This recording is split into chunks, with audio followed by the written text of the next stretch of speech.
Pinakakasuhan ng ilang mambabatas si Davao del Norte Congressman Pantaleon Alvarez kaugnay ng panawagan sa militar na mag-withdraw ng suporta kay Pangulong Marcos. Posible namang matanggal sa pagiging reservist si Alvarez ayon sa AFP.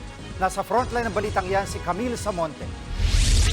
Para sa ilang mambabatas, maituturing na act of sedition o pag-uudyok sa rebelyon ang panawagan ni dating House Speaker at ngayon Davao del Norte Representative Pantaleon Alvarez sa Armed Forces of the Philippines na bawiin ang suporta kay Pangulong Bongbong Marcos. Sinabi yan ni Alvarez sa prayer rally sa Tagum City nitong linggo. Nagbabala pa siya na posible umanong mauwi sa gyera ang pambubuyo ni PBBM sa China, kaugnay ng isyu sa West Philippine Sea. Ayon kay House Majority Leader Manix Dalipe, iresponsable ang pahayag na ito ni Alvarez dahil pinahihina nito ang kakayahan ng gobyerno at rule of law. Hindi raw nila hahayaan ang ganitong pag-uugali ng isang mambabatas. Kaya nanawagan si Dalipe at iba pang kapwa mambabatas na sampahan ng kaso si Alvarez para mapigilan ang mga nagtatangka na pabagsakin ng gobyerno. Para rin kay Senator Jinggoy Estrada, Chairman ng Senate Committee on National Defense and Security, wala sa lugar ang panawagan ni Alvarez. Maayos naman daw ang pagharap ni Pangulong Marcos sa problema sa West Philippine Sea.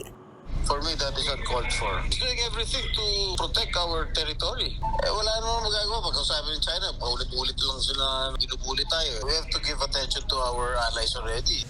Umapela naman si Senate Minority Leader Coco Pimentel kay Alvarez na wag nang isama ang AFP sa usaping politikal. Depensa naman ni Alvarez, hindi maituturing na sedesyos o pagre-rebelde ang panawagan niya sa AFP. Ang AFP naman nauna nang sinabing mananatili silang tapat sa kanilang Commander-in-Chief na si Pangulong Bongbong Marcos.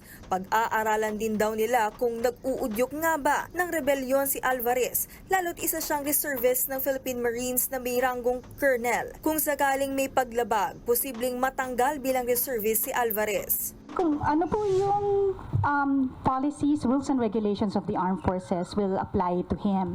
So we will look into that. Kung meron pong something that's gonna be filed against him or anything. Paliwanag naman ng dating House Speaker, hindi siya nag-uudyok ng kudeta at idaan sa marahas na paraan ang pag-withdraw ng suporta kay PBBM. Pero aminado si Alvarez na nadala siya ng kanyang damdamin. Pinaiimbestigahan na ni Justice Secretary Boying Remulla ang panawagan ni Alvarez. Nagbabalita mula sa Frontline, Camille Samonte, News 5. Mga kapatid, Lucy Cruz Valdez po, maging maalam at may pakialam sa mga napapanahong balita sa bansa. Tumutok at mag-subscribe sa News 5 social media pages.